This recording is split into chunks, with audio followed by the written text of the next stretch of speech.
What is going on, everyone? This is Zach, and today we had a bunch of Pokemon go on this weekend. So we're going to go over it, we're going to talk about it, and we're going to see some interesting things.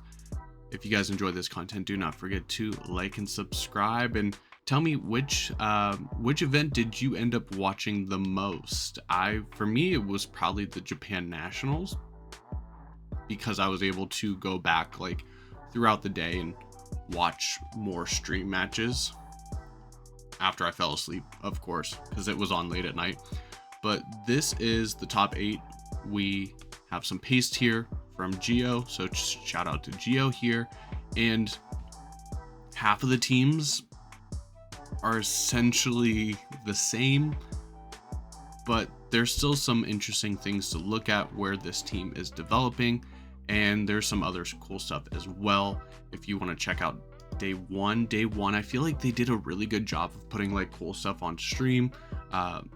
There was a Weirdeer and a Milotic skill swapping for a competitive boost and other cool stuff. Didn't do well on stream though, but I think it did well overall. Altaria as well, to get rid of any weather that you don't want. There was... where was it? There was a Mega Camera Up team. I'm pretty sure we saw this on stream as well. There was a Mega Starmie, I know that. I believe this one is the one with the Calm Mind Sylveon that just like set up and swept through on stream, which was pretty cool to watch.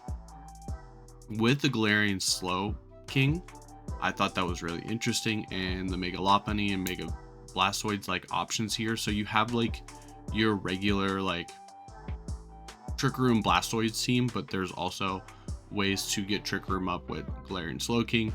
And Galarian Slowking, being Psychic and Poison, can deal a decent amount of Floette and is pretty solid overall, and can help support the Blastoids when the Farigiraf cannot. And then the Sylveon was just like, it just didn't care, just set up. But yeah, I'm not going to go over a bunch of day one, but check out that stream. That stream is still good to watch. They featured a lot of different unique teams, which is kind of what you will see in day one of Japan Nationals, because they start out at closed team sheet, best of one, open nature. They've always been open nature. I know we just recently adopted the open nature, but Japan has been doing it even on their closed team sheets, which I think is a unique perspective. And then when they get to top cut, that's when it turns into best of 3. But first off, you got this team, which I thought was pretty unique, and I feel like there was another player that did pretty well with it. This is the finals team. Yeah. Okay. So here off, you're going to see a lot of this. This is Charizard Floette Garchomp comp. This one has Incineroar over the King Gambit here for a little bit of pivoting, a little bit of fake out, a little bit of intimidate. Solid team overall. This is probably, the Incineroar is probably like the most variety we see out of the top 8 on this team. Next up, you have the Clefable Dragapult Sand team, which I thought was really interesting. Coil, Milotic, just good ways to deal with teams and to get the Hypnosis off. And I think the Hypnosis set is like really good on the Milotic.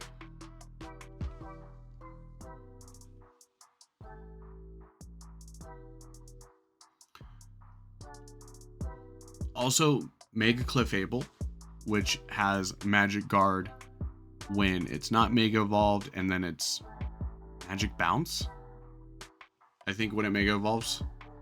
The Dragapult as well, support Dragapult with the Draco Meteor and the U-turn and all that stuff. This was the most unique team in the top cut. I think it's pretty cool. You know, I'm always a fan of Tyranitar.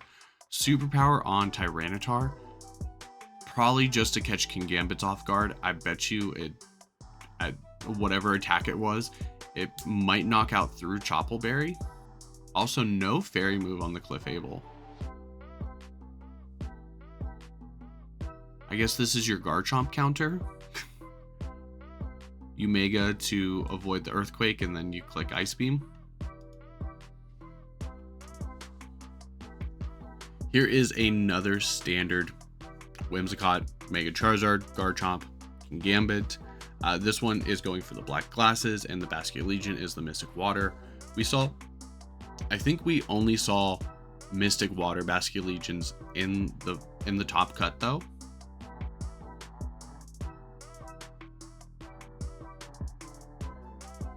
This one is pretty cool.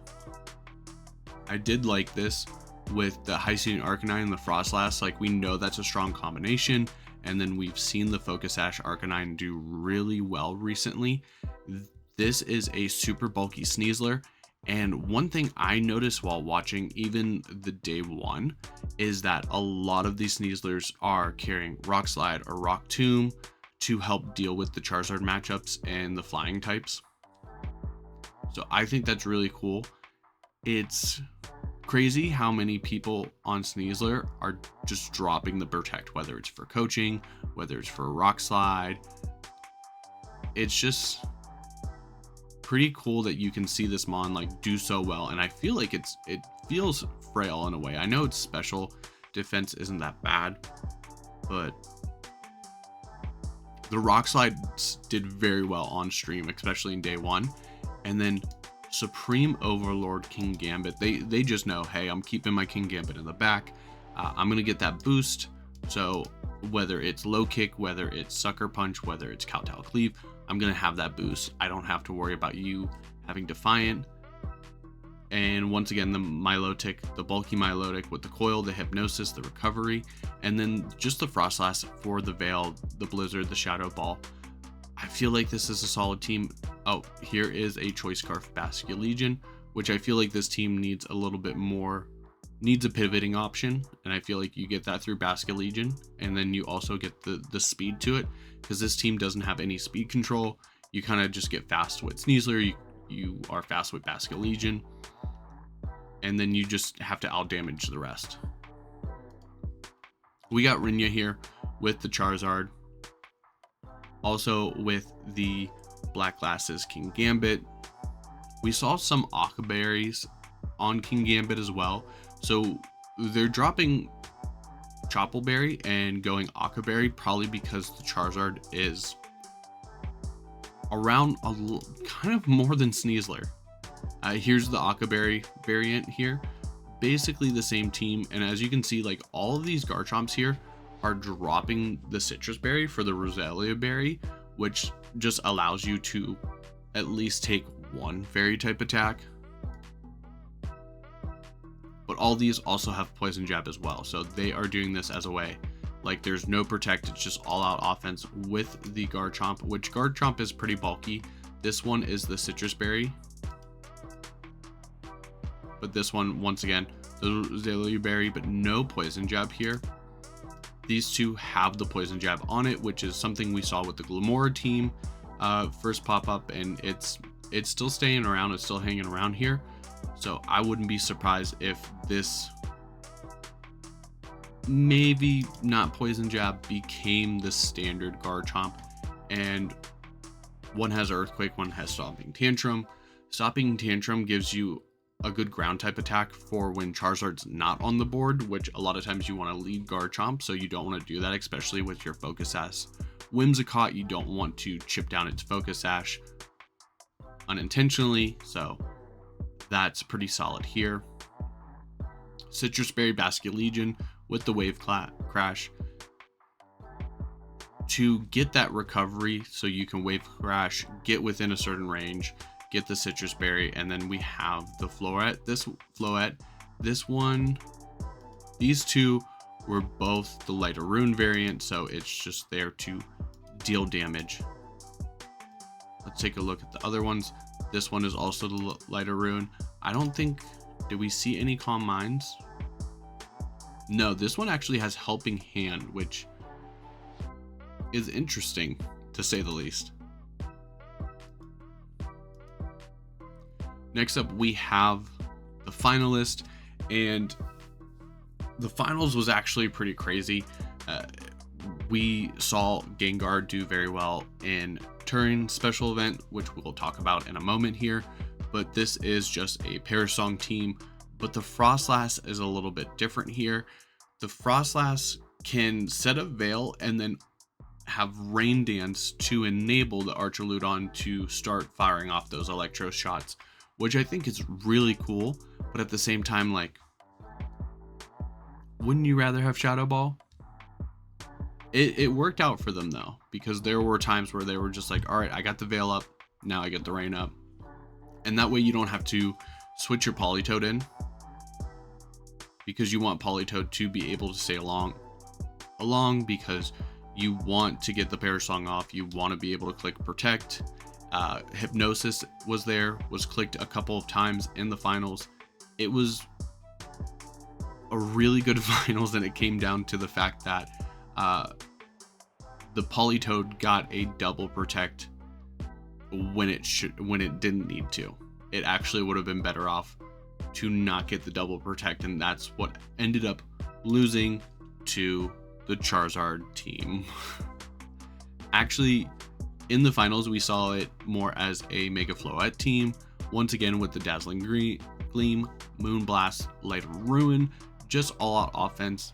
Garchomp is similar as well, Roselia Berry with the Poison Jab over Protect, and this has the Berry King Gambit.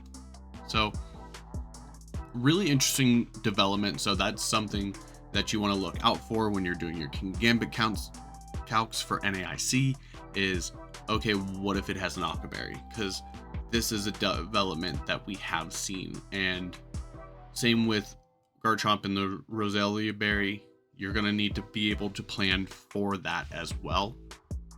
On the positive side, not as many Choice Scarf Basculegions, so if you're faster than it, that is really good. If you can maintain speed control or stall out the tailwind that they have, you can outspeed it in a lot of cases, but it still does hit hard with that adaptability, Aqua Jet, Wave Crash, and Last Respect. So you can't discount it because it's no longer running the Choice Scarf. It's just that you can make more knowledgeable decisions with your board state. Either way, Japan Nationals was a great watch. It's really crazy how, like, day one you see all these crazy teams, you see all these creative teams, and you're like, oh, this is so cool. But the matches go by so fast because it's best of one. They actually do 2 matches per round because they go by so quick.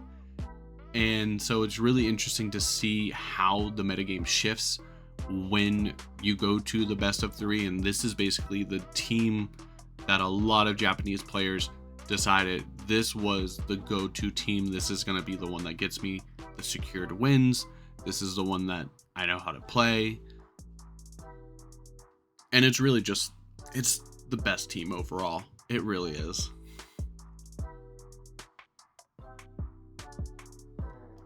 Now let's go to the Turin Special Championships. This was also a cool match as well. We saw Marco Silva win it with the Con Parish. Marco Con Parish flipping the tables around on us. And you're going to see this a lot on ladder. You're going to see this a lot on ladder. A lot of Parish teams get really popular as soon as they do well. You just have to remember that you're probably not playing Marco or you're not playing Wolfie when you're playing against it on ladder. So there are ways around it. We saw the finals play it very well, but this is something that you need to get familiar with because you're going to see it on ladder. The Pasho Berry's here on Ensign, so if you lead the Basculegion here, you don't have to worry about Ensign getting one-shotted. The Floette, we really didn't see the Floette that much at all during the finals because it was just the secure, Parish Trap team. disabled. There's no encore, but you can still disable things that you want to avoid taking hits from, so that works out. And Komo's here as a way to set off Parasong, but also set up, because Como ignores the Parasong, so you can sit there with your Como. So if they go with a passive lead, or if you're in a late game, you can set up Como while setting up the Parasong, and then your opponent kind of has to predict like which one are they going to go for.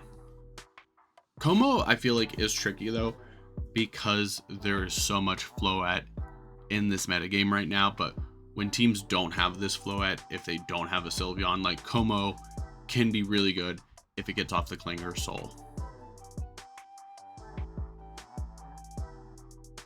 One thing we notice here, unlike the Pairs team that we saw at Japan Nationals, where is it?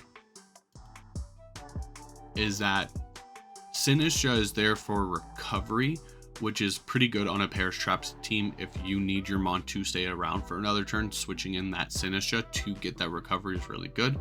But here, with Marco's team at least, there's no Sinistcha, so you have to play it that much more precise, which is just, it's Marco Silva. He's an amazing player. He's one of those people that can take a Parasong team and pilot it to a championship. Like, he's just that good. In second, we had the Mega Delphox team. This is kind of a protect the present strategy with either the Delphox or the Floette, where they both have setup.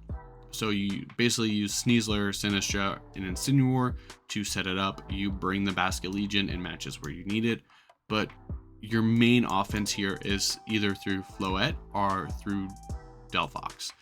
Floette seems like it would be a little easier because of the Draining Kiss giving it recovery, but in the finals they went up against the Mega Gengar, of course, so that wasn't something that they could bring because Gengar resisted pretty well.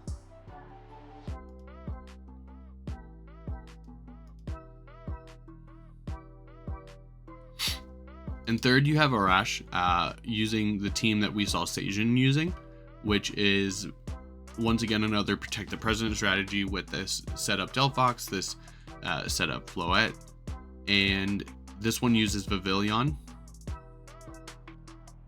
for the redirection for the sleep powder, just to be a nuisance in all honesty.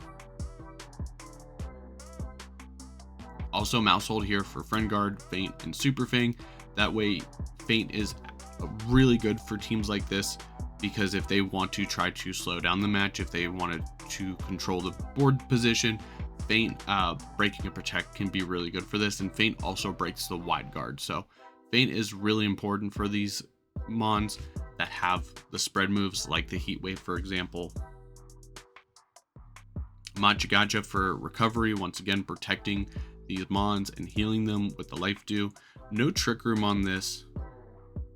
Not having the Trick Room kind of makes me wonder, like, what is your game plan to prevent Trick Room?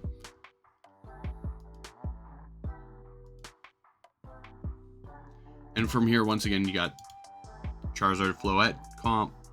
This one, once again, with the Incin. This team really interested me. There was a group of Italian players that took midday Lycanroc with Tough Claws, Close Combat, Rock Slide, Accelerock on a Frostlass team and a Scovillain team. Scovillain is pretty decent here because you can burn all these physical mons, which allows things like the Basket Legion, the King Gambit, and the Lycanroc to stick around just a little bit longer. Sneasler here with Gunk Shot. I don't know how I feel about it. I've played around with this team. I've made my own version of it on Showdown, and I've already missed a few Gunk Shots, and I don't know how I feel about the Gunk Shot, but I feel like this Sneasler is more on the bulky side. So if you want to get those one shots on Sinistcha, or if you want to deal good damage into Sinistcha, or if you want to one shot the Floettes, you need the Gunk Shot. So I understand why it's there.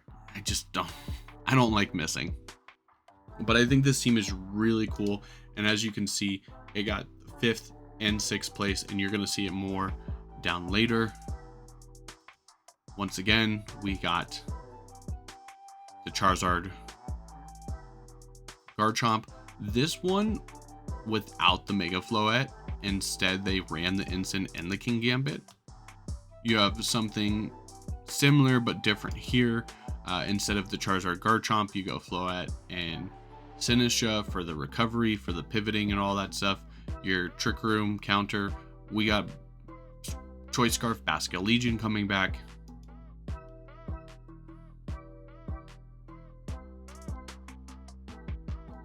We got Desu's Perish Trap version here. Instead of the Sneasler, they go Tinkaton, which has the ability to Encore. So with Tinkaton, you can still get that Encore disable shenanigans that we've seen go around with Alolan Ninetales and Gengar. And then you also get another Fake Out Mon, which has Gigaton Hammer, which can do really good damage.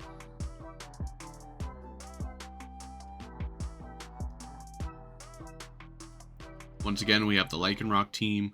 We have a Mega Aerodactyl, Mega Charizard team, which is kind of, I want to say older, but it's still solid. It's just a lot of people have their game plans around it.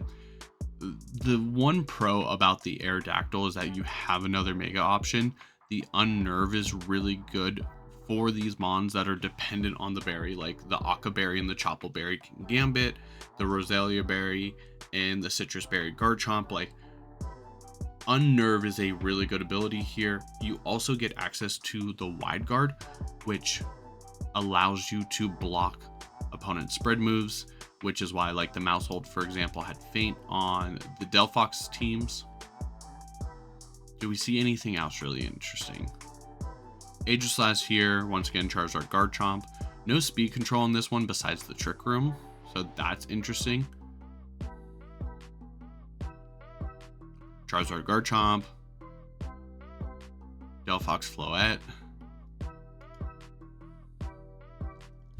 It kind of stinks for Delphox here, because the better Charizard and Floette are, the harder it is for Delphox, because people are working around the heat waves already. People are working around the psychic typing with King Gambit having the Iron Head and having Sucker Punch, Kowtow Cleave. Like, you've seen a lot of King Gambits drop the low kick for that Iron type move, and either way, like, Delphox hurts from it because it is frail on the defensive side. So it is hard to live a Black Glasses King Gambit Sucker Punch, for example. So this is just like, Delphox is tough, but like, it's also really strong, and it does benefit going against Charizard teams, for example, because one, Charizard sets up the Sun for it, and two, with the Mega you get Levitate, which can avoid Earthquake, but most Garchomps are carrying Rock Slide, so it evens out. Mega Aerodactyl, Mega Floette, which I think is interesting. We had Marcus here with the Charizard X team, actually. No coaching though. So you're still depending on that Dragon Dance to boost up the Charizard to deal more damage. You also have the Mega Floette here with the setup as well. So both their Megas are set up, and everything else just supports it, whether it's Fake Out and Intimidate from Incineroar, or Fake Out from Sneasler, healing from Sinistcha, and then like King Gambit's there just to clean up stuff.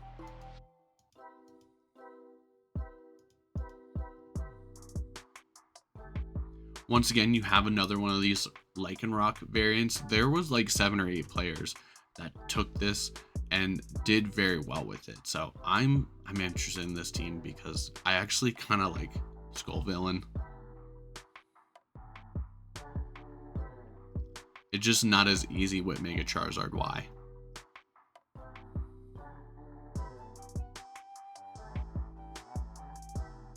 We have a rain team here with the Scizor and the Mega Dragonite and the Archaludon.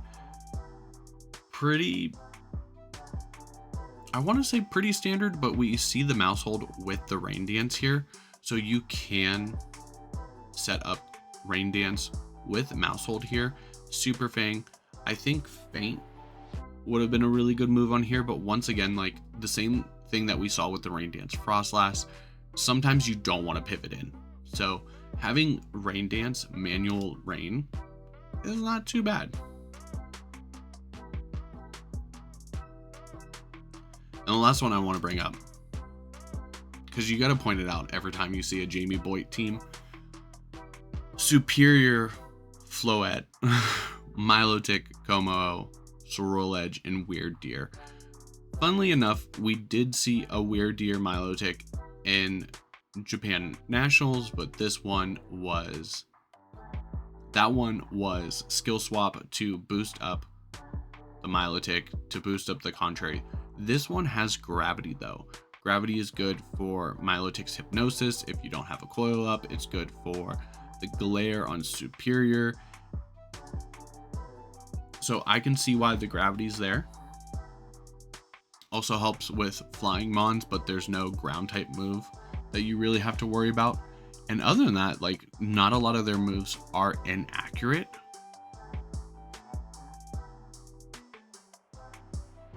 So I'm wondering what's, like, other than Glare and Hypnosis, like, what's Gravity there for? You have Trick Room, the Size Shield Bash to drop the defenses. Yeah, drop the defenses. And so Weird Deer is just a cool pick. You know, Jamie Boyd was going to bring Superior, whether you liked it or not. Contrary is really good here because every time you click Leaf Storm, you are boosting your special attack instead of dropping it. And then you have the Calm Mind Floette here. If you paralyze a bunch of stuff, if you get up your screens, like that could set up Milotic, Como, or Floette to do a lot of work. Life Dew as well on the Milotic. So once again, just keeping those Mega Pokemon alive.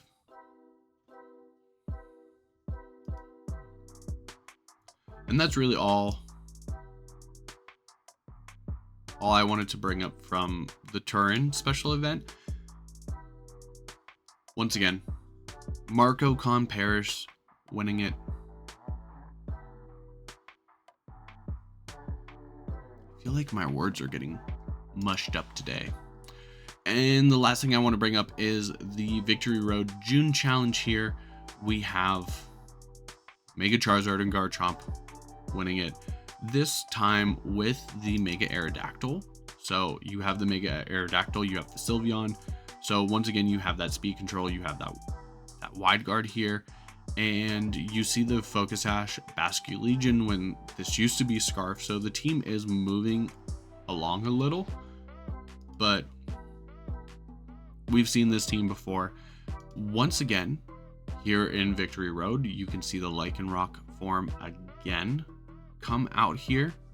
So this team, like I said, is really getting my interest. You have another Garchomp Floette,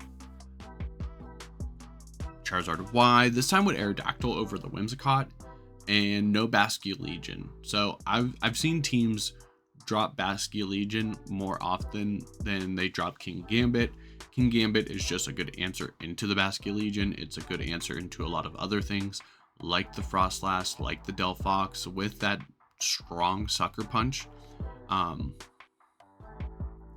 Here we have another Delphox Floette team.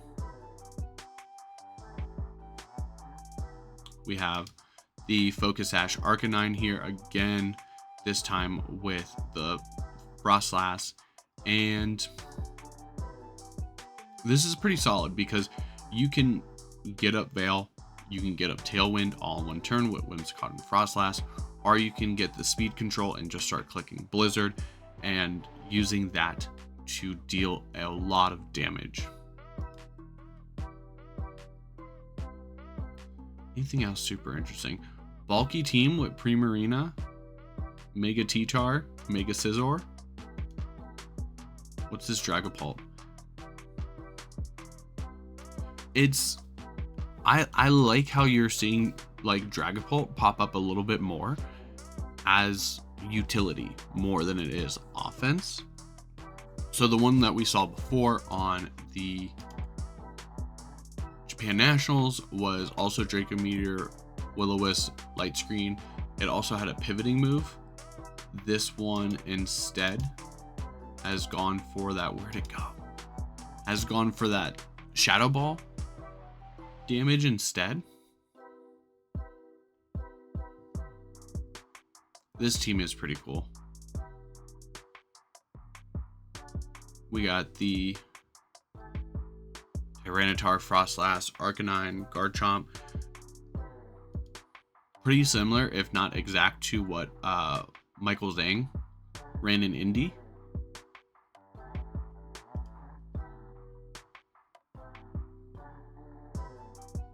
And then this team in 12th.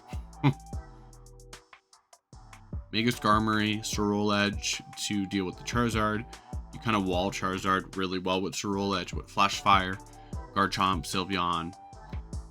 You got, once again, you got the Vivillon with the Compound Eyes for the Sleep Powder, the Tailwind, Hurricane, Rage Powder. This one is Focus Sash over the Choice Scarf that we commonly see. Both of them are very popular, but it seems like the Choice Scarf has a little bit more here. And then the Mega Lopunny, which is pretty cool because it has a very strong Fake Out and it also has Encore. So you can really put your opponents in a bind here. Okay, no, this is the last one. This one has my interest. Mudsdale. What was that, top 16? Mudsdale in top 16. High horsepower, heavy slam, rock slide. Kind of treating it like Wolf did with Mega Steelix in a way. But the stamina makes it stronger as the match goes on, as it takes hits, as long as they're on the physical side, of course. But then you also have the Charizard there for the fast mode and the Aerodactyl there for the fast mode. So this is a pretty interesting team.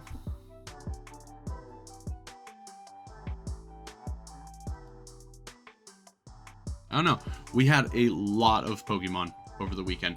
We had a lot of Charizard. We had a lot of Garchomp. But we also saw some other interesting teams that are trying to tackle that Charizard Garchomp. I'm looking at you, Lycanroc and Frostlass, and I think it's really cool. I think it's really interesting. We'll have to see how this goes. I feel like I'm hoping Charizard Y does not win NAIC, but we'll have to see. Let me know what you think in the comments down below. If you guys enjoyed this, do not forget to like and subscribe, all that good stuff. And that's going to be all for me. Until next time, I'm Zach. We'll see everyone later.